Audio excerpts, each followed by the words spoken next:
I want people to be able to say like, oh, so like you're a Bravo thinker, like you're, yeah, like oh, you think like a Bravo. Or even people to be able to recognise it and say, oh, you must work at Bravo. Like, Yeah. it's like the trademark is, oh, you're a critical thinker. Yes.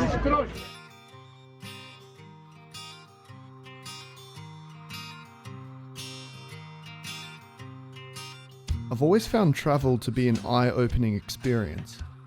It's enjoyable, challenging, confronting, and ultimately can be life-changing. In October 2016, I wrote my fourth book, The Opposite Effect, whilst journeying around San Francisco. This time around, I set off to Germany with the intention of writing my sixth book and launching a new company. I originally thought this would be just like the last trip. What actually happened was the last thing I expected.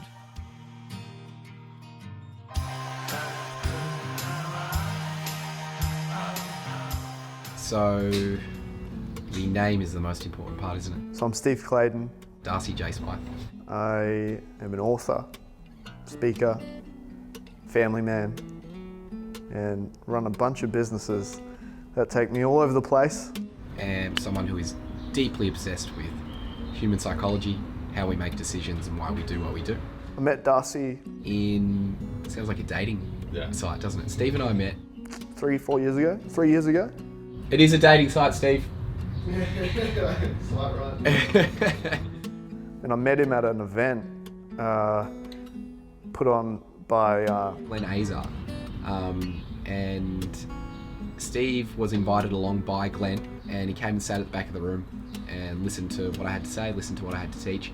And then at lunchtime we were sitting there eating our focaccia wraps, and I said, like, you know, what are you up to? What are you doing? He's like, oh, I'm a sales trainer. He's like, oh, okay. And it was like this kind of strange moment of like sizing each other up, but I think he got pretty quickly that I was there to learn. and we got talking and just discovered that we were pretty much on the exact same path, interested in the exact same things and interested in teaching them almost the exact same way. And from there, we just kept in touch and we collaborated on a bunch of different stuff. It was like a pretty instant friendship, wasn't it, Steve? There we go.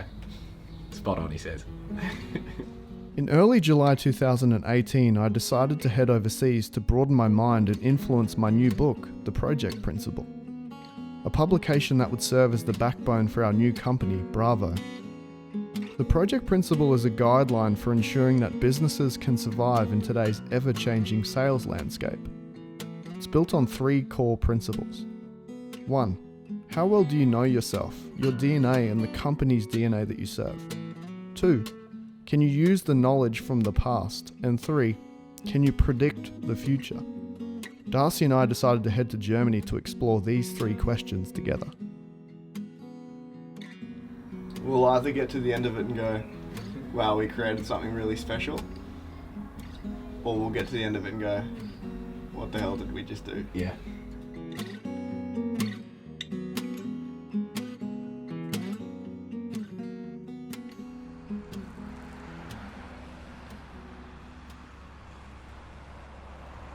We quickly settled once arriving in Frankfurt, the first stop in our journey. First item on my agenda was to get stuck into writing, but exploring the city and soaking in its culture was essential to the writing's inspiration. And it was in Frankfurt that the realization of the difficult task I had ahead had begun to sink in. This is day 1. Check in. And How about that though? Like, have the look at barrel in the shot, of course. Yeah. Like, what if I get to the end of this, and we get to the end of this? Well, And all of this stuff that we've done, and the results that we've got with clients and all that sort of stuff. What if the end of it is just I and you and whatever, we were in the right place at the right time, and we were just rotten twaddle crap, just spinning some stuff, and they just did it. You know what I mean? Like, that's a real concern I have. So, Like, what if we get to the end and all of my theory, like the project principle, this is the thing I've been selling to people for years, yeah. that I think has got great results. But what if we get to the end of it, is that challenged and that flawed, that it's like, Steve, you're just simply that 2015 through 2019 or 2018 was a good time in history of business in these locations within these industries, and you just so happen to be there. Right? That's a genuine concern. So the genuine concern is that you're not as good as you think you are. 100%. First things first, what exactly is the project principle? So the project principle is like a methodology or a process that I kind of stumbled across just with consulting to hundreds of different companies and finding just clues and patterns as we went, as far as what actually creates real change in an organization, because that's really why they work with us from a company level, is they want change, they want growth of some kind, personal, professional, both. And it all started with this conversation of, imagine one day we could do X number of revenue in a month. Wouldn't that be cool? And that was it. And it was quite amazing at how that in itself, just one very simple thing, created singularity of purpose. So that everyone in the organization knew what we were striving towards from a number level.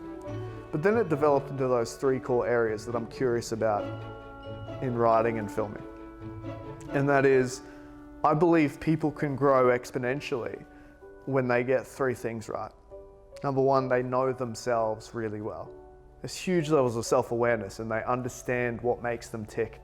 And then the second thing is, can you use the past?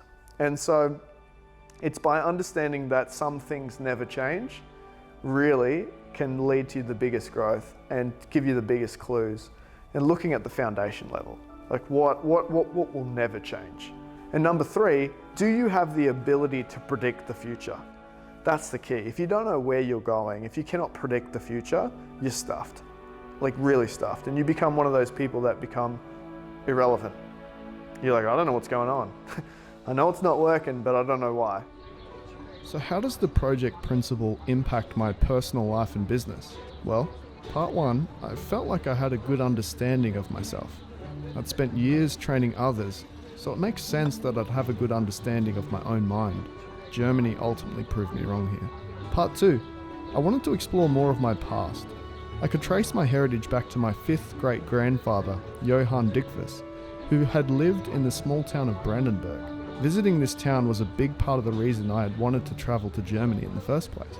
And part three, in regards to predicting the future, this is something I wanted to dive deep into with Darcy. It can be really difficult sometimes because his mind is almost never switched off. And I can talk to him one-on-one. He can look at me while I'm talking to him, and I know he's not listening. He might be listening, but he's not really hearing because he's got something else going on. So yeah, his mind doesn't switch off very often. And sometimes I can get mad at him for that. There's definitely something about getting yourself into a different environment though. Like you don't get, I don't know, it just makes you feel strange, but in a good way. I think the biggest lesson I've had over these last 3 days is I thought I was confident. But it's easy to be confident when you're projecting a version of yourself that you're fond of. I know that. This is more me than ever. This is the real deal. You can even hide behind a book. And even because you can rewrite certain parts, or you can elaborate on certain situations and make it. It's just, I don't know. There's always part of my brain going like, why am I wearing a t-shirt right now? Or like, should we clean up the kitchen of our 20-cent beers before we like film something? Like, that's the thing that I'm battling with, is like, what if we get to the end of it and it's just all crap? And it actually sabotages what I've been working on for the last 5 years more than anything else. If you want anything else, you're not sourcing truth. Yeah. You're not being a scientist. You're being a salesperson. You're just selling an idea. So, take this example. You could talk to the best scientists in the world that studies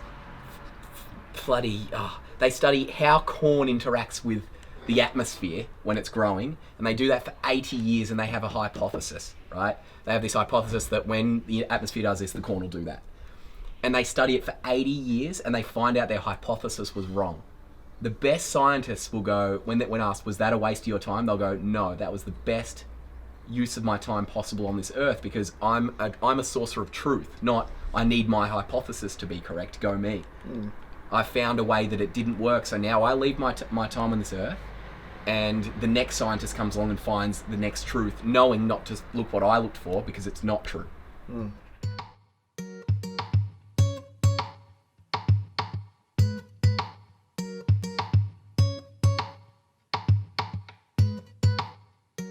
That's a fair statement. What makes you say that? Less dogs. Have you seen how many dogs are on the street? So many dogs that don't have a home. They just get killed because they don't have anywhere to get. Less dogs. Less markets. Less of everything. Less. All the things need to be of less. All the things of less. Yeah. I'm going to call you minimalist Stez. Just less. The minimal Stez. What about less of Stez's opinions? What do you reckon about I think that? that's a good thing. Less of that? Our time in Frankfurt was wrapping up, and apart from my struggles with self-doubt, the book was still on track. The day before heading to Hamburg, Darcy approached me with an interesting analogy. And I could sit there and just have my hand on that for days. That's me. That's easy. That's That's the true, resting. it's the authentic version, yeah. You know, I really feel for people that buy into the idea that the identity of someone they see is like who they need to start being. But then if you lift it up just 1 centimetre, so you go from 1 centimetre away from who you normally are, it's not very heavy right now. You and I are not Gary Vaynerchuk. You're Steve Clayton, I'm Darcy Smythe. But if I sit here for any more than probably 10 minutes, my arm's going to be doing this and shaking. And people do that for years. We're entirely different people. Not only do they hold on, but you know what else they do? It feels crap, so they try and solve the problem and end up going like this and building it even worse. Yeah. The world already has a Gary Vaynerchuk. Don't be him. You're gonna burn out because it's not you. And it all explodes. This is how people have This is how people have psychotic breakdowns. It should be easy, Steve. Yeah. It should be. We make it hard because we think we're not good enough. So then we do things to be good enough and end up moving away from the path that was just perfect for us anyway.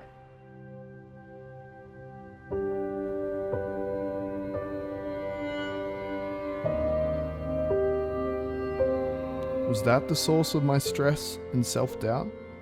Was I not being my true self? Or was I afraid to show that to the world? Would they tell me it's not professional enough, or far too abstract to align with their company? I knew what Darcy was saying was undoubtedly true, but was he speaking in general, or directly to me?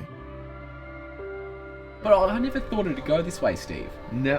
While we're sitting here shooting this and talking like this, I never thought so strange. this was a conversation we were going to be having, but it keeps coming up. Yeah, of course I was this confident guy that could conquer everything. I've never experienced more self-doubt in the last 2 days. Really? Yeah. Will this be good enough? And I have no clue. I have no idea.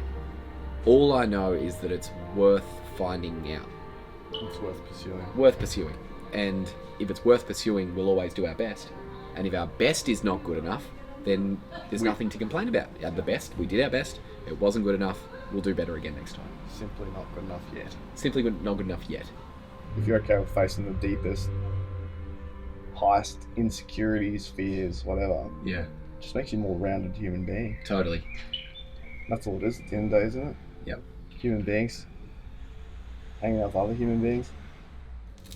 It's gonna be like 8 hours. Big day. I reckon just leave as early as we can. Could leave it like 6 or something like that. Maybe chill on the beers tonight. As in have chilled beers tonight. Oh, yeah, you got.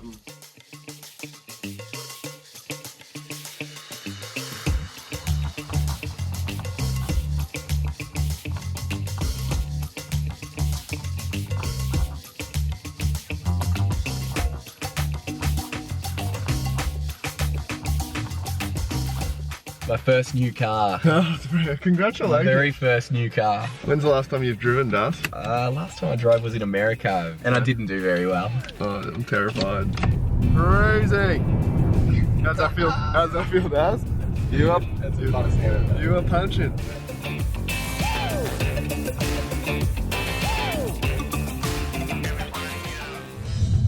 A lot of what I've discovered psychology telling a lot of people and informing them on what they're going through and why they're going through it. But I don't necessarily believe that knowing why you're going through something actually helps. Why have I got anxiety? Why have I got depression? Why can't I make any money? Why? And if you figure out why and spend enough time researching that, then you're giving your brain all the information of how to recreate that. Got it. As opposed to simply feeling the feelings for what they're there for.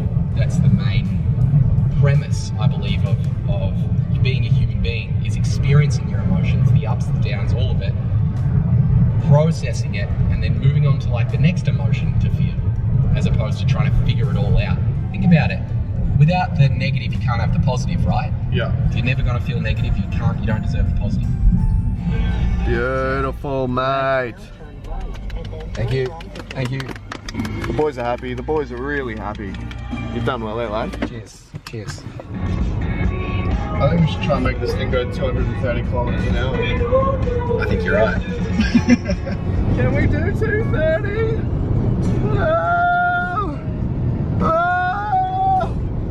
We braked when necessary and continued on to Hamburg, discussing mental wellness and touching on topics I was writing about, pattern recognition and incrementalism.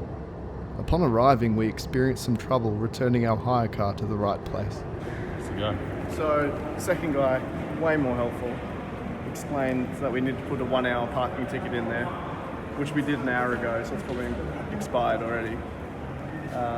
But it's just, they just charge us a fine of €25 to take it back to the other place. But yeah, she was like, like, we just wanted to make sure. It was like, that will ruin a trip. You're like, get an email. Yeah, so we just charged you €25,000 because the car has been found unlocked. There's a bunch of homeless people sleeping in it and it's been stolen. Good? He's happy? He's happy. He's good? He's done. All right, take two. Back to Hamburg.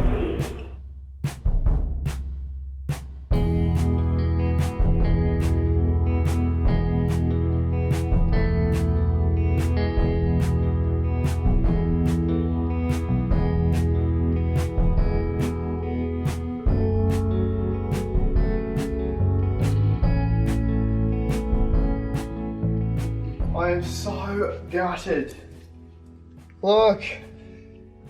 No. Not the alkalizing greens. Damn it. Oh, don't tell me.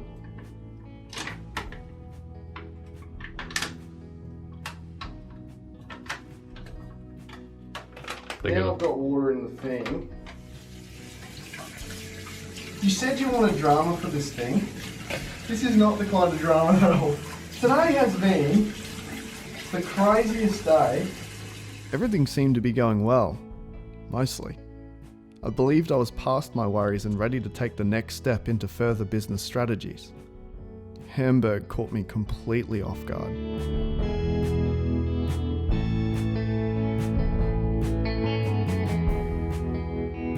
I just think that I have this huge belief that people are starved for true meaning in their lives. And I think for a lot of people, it can require some form of tragedy, some form of trauma, some form of huge battle that they need to go through to then understand what is actually truly important to them in their life.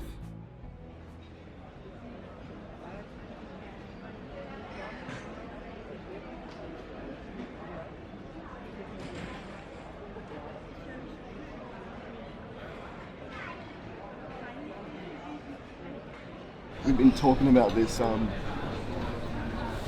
cathartic. Finally get it. There's the breakthrough. We've been talking about this cathartic process for a while now, and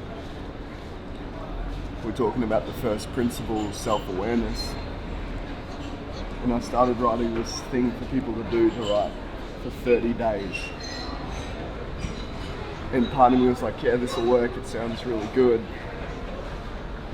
And then I got to the first question was, what do you want? And I said an example that might happen, and the way to overcome this is to always write. So even if you're stuck in your head and going, writer's block, and you keep hitting the backspace button, typically it shows to me, or anytime that happens to me, I've got self-doubt and fear. And so I started to type one example of how you could do that. And I said, what a silly question. I don't know what I want. That's why I'm writing these words.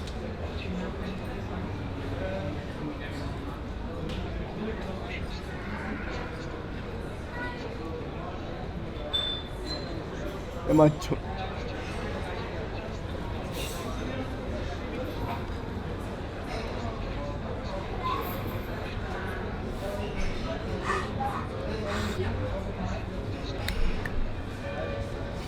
Am I doing this right?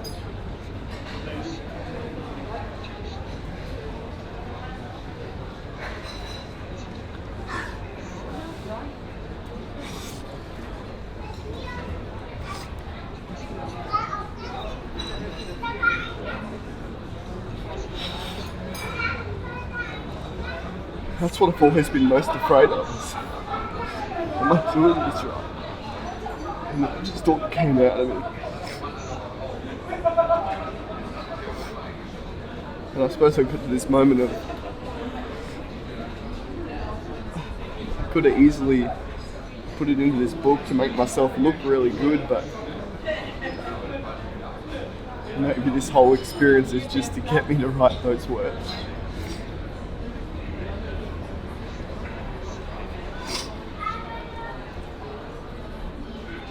And I've always bottled it up.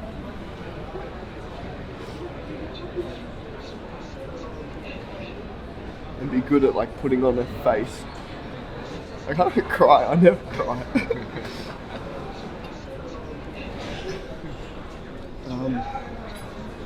But there's this weird thing about vulnerability, that it's in perfect balance of courage and strength.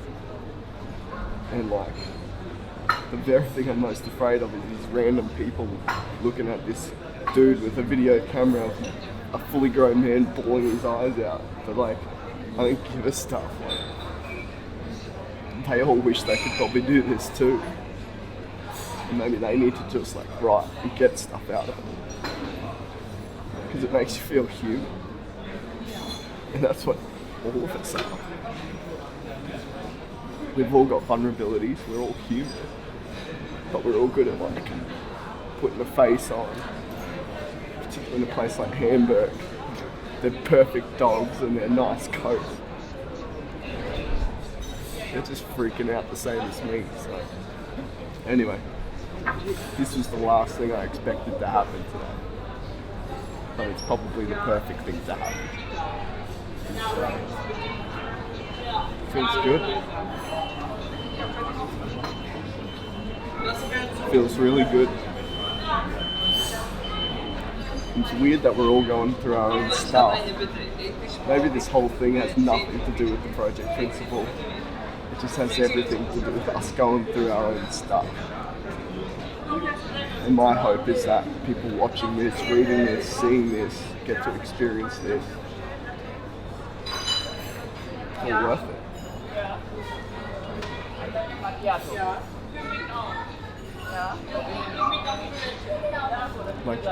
I even wrote in there I want to put on t-shirts without feeling like I have to suck in my stomach, or walk past glass like that and not feel the need to look at myself and be unhappy with what I see.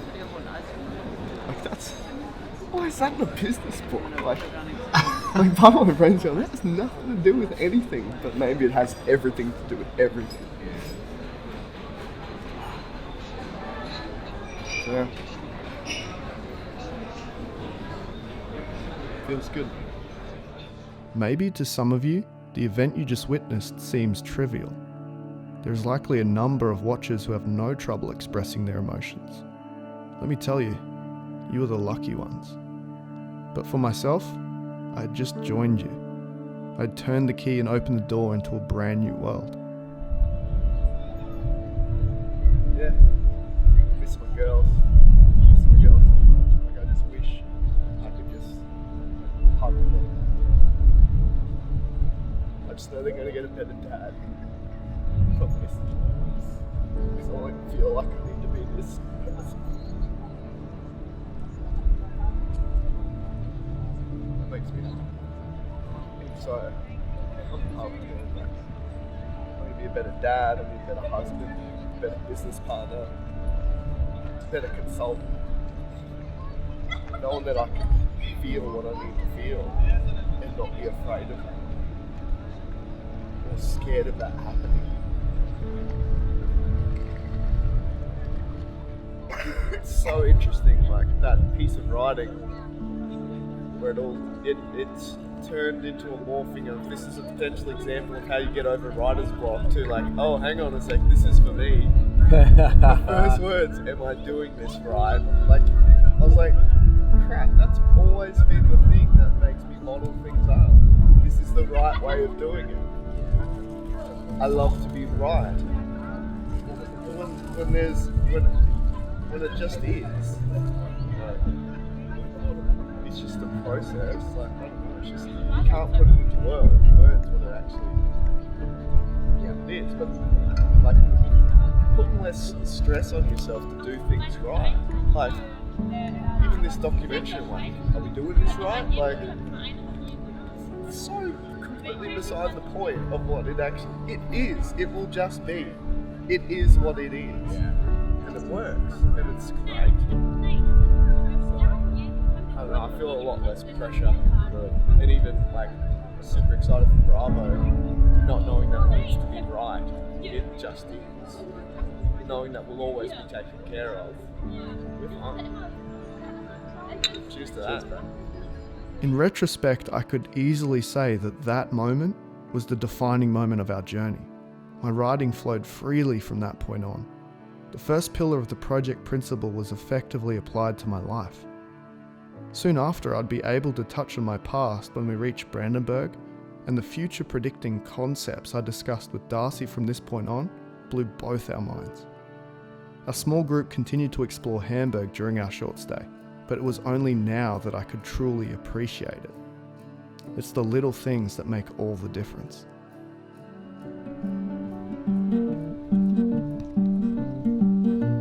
I want 6 packs for $2, I think. No, $1.30. Yeah. Yeah. $1.39. €30. $1.39. Yeah. How do you say it? €1.39. I think so. Makes sense. Filthy. But do you say it €1.39? Yeah. One in there. Picking, yeah. Singing, this is our official rehearsal. The first band practice starts, leading the way.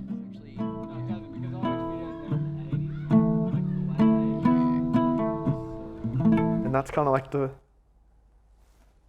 excitement of it all. Not so much the trip, because I don't know what's actually going to happen. I know it's going to be cool, and there's going to be lots of cool stuff, and we could be eating pizza at 4 a.m. in a weird place and meet some dude the same as last time. Who knows? I'm not expecting any of that, but I'm hoping that the click and the last record button, we get to the end and go, that was cool.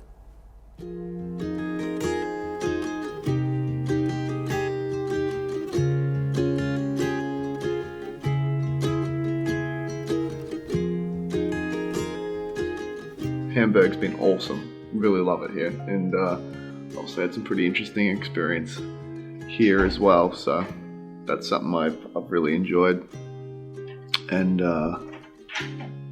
yeah, I'm kind of in that point now where I'm excited to still be in the journey of creating this thing, but at the same time, part of me is looking forward to going home and seeing my girls and Anna, and yeah, just spending some time with them. Which would be cool. So, halfway point, Hamburg. It's a good place. It's a really cool place. It's been an interesting journey so far.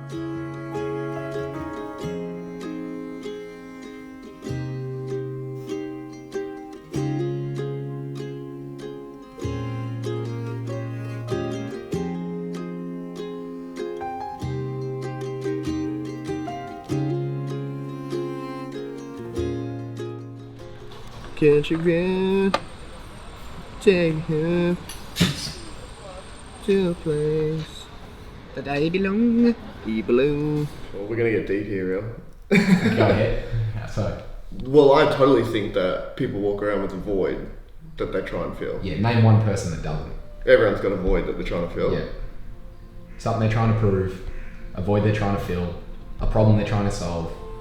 But All is of it possible to fill the void by yourself?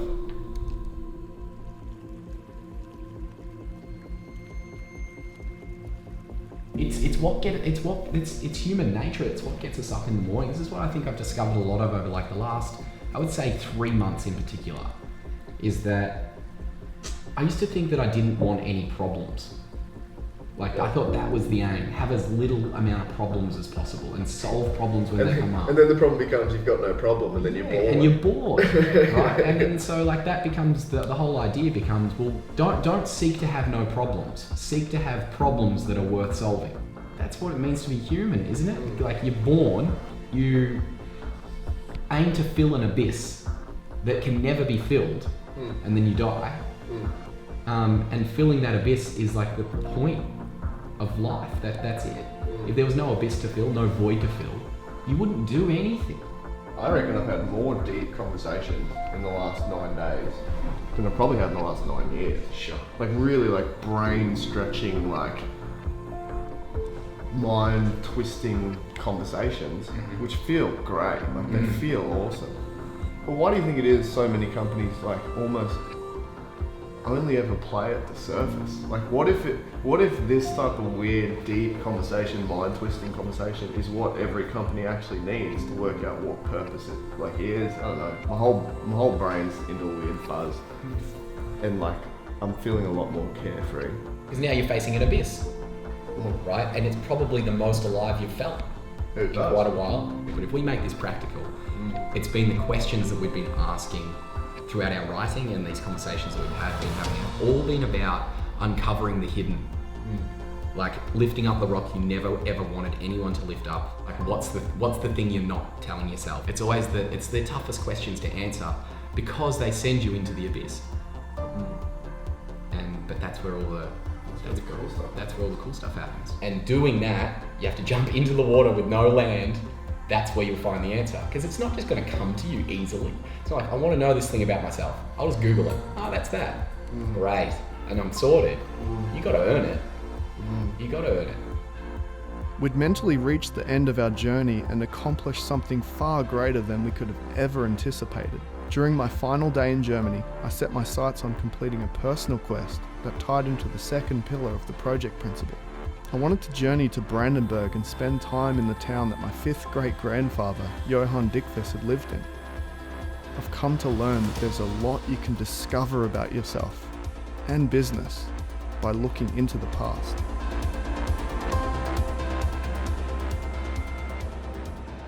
So Granddad Tom, he served in the Navy.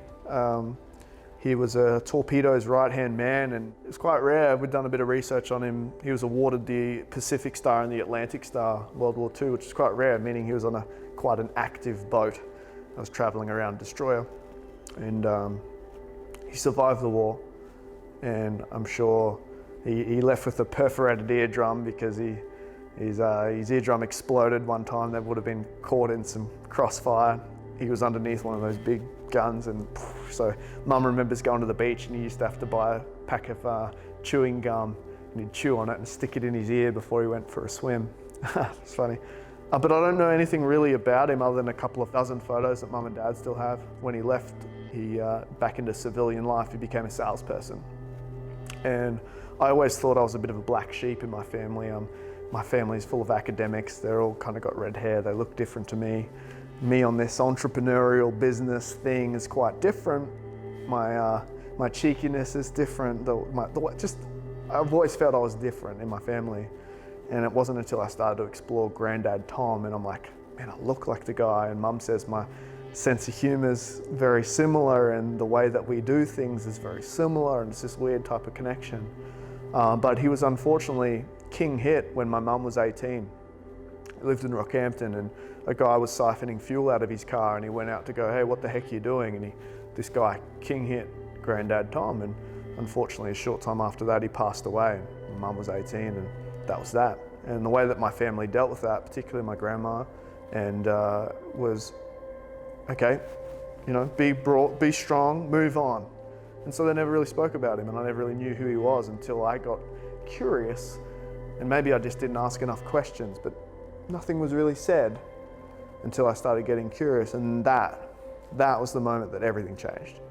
And that's when I decided to write The Diary of a Success-Driven Kid in 7 days in a journal format. It's like my style of writing. Pretty much every book I've written is in this format where I document the date, the location, and the time. And that was because I had this realization that I'm sure Granddad Tom didn't expect to depart from the planet that night. You know, in 1974, you know, I'm sure he was expecting to go on the next day and go back to his sales job, but it didn't happen. And I think that's what's so precious about life and equally terrifying about time, is we've all got an expiry date. Nobody knows when it is. And so that's motivated me. Death has motivated me to document, to write, to show things, because I wish I had stories, I wish I had footage of him, I wish I had more about him, because I carry his DNA. And if I could understand more about him, I'd understand more about myself. And so if I can document this stuff for my kids' kids, and their kids' kids, over my entirety of my life, maybe that will give them some of the clues about them, because they can see some of their DNA in me. There's no records anywhere, so I don't think we'll find it here. We're kind of okay with that. It's just a cool experience to come all this way, but you know, at the same time, kind of hang out in places where my family came from, so cool experience. That just gives me a bit of comfort knowing that, so yeah.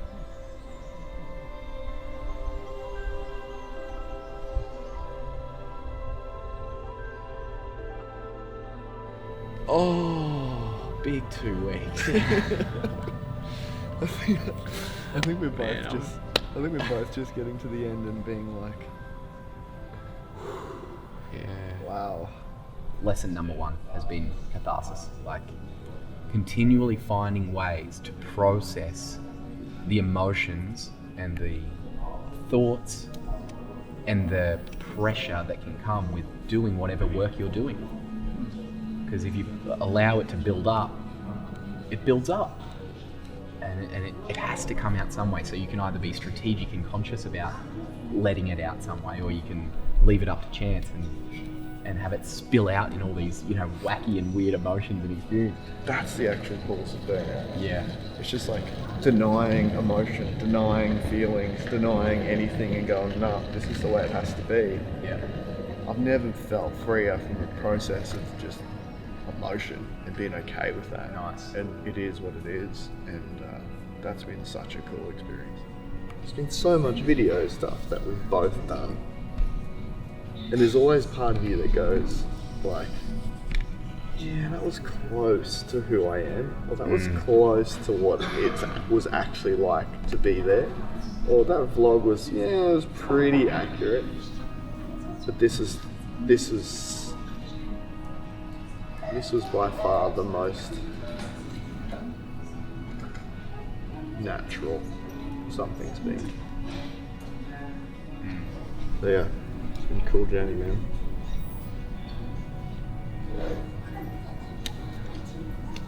That was a solid fist bump. That felt good.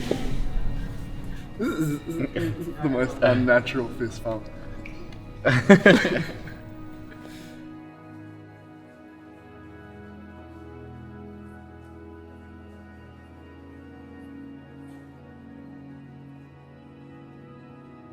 What I'm hoping to happen is we get to the end of the trip, and not only do I hit the save button and close the laptop, but you press that record button for the last time, and I know that we've created something really special.